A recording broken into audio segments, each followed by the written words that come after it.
Forgiving with SEH.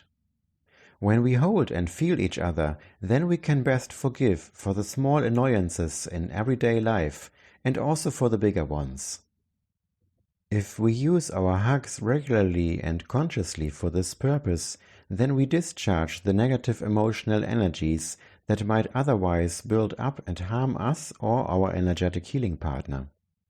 In the same way as it has proven to be very effective for many physical ailments, we bring, so to speak, our inner astral pH out of the over-acidified into a healthy balance. In embracing and forgiving, we heal our astral inflammations, which, just like the physical ones, can do no good for us. They are poison to us. We can only take damage from them and then spread more damage around us in a chain reaction.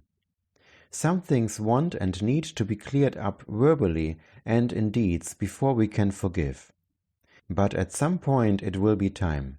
Let us forgive ourselves and also other people.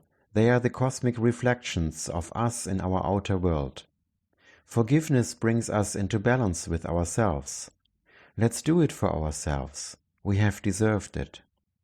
Forgiveness is by no means limited to the energetic healing partner and ourselves. We can also forgive other souls inwardly while lovingly embracing a human being. The healing partner then becomes a proxy and, through his or her existence, balances the out-of-balance energetic connections between two people. In an internet conversation between two souls who could no longer stand each other after the exchange of arguments, one woman wrote at the end, "I wish you the day you deserve."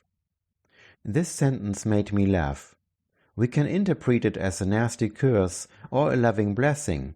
It just depends on our perspective. Do we deserve to forgive and forgive ourselves? Then let's forgive with every SEH embrace.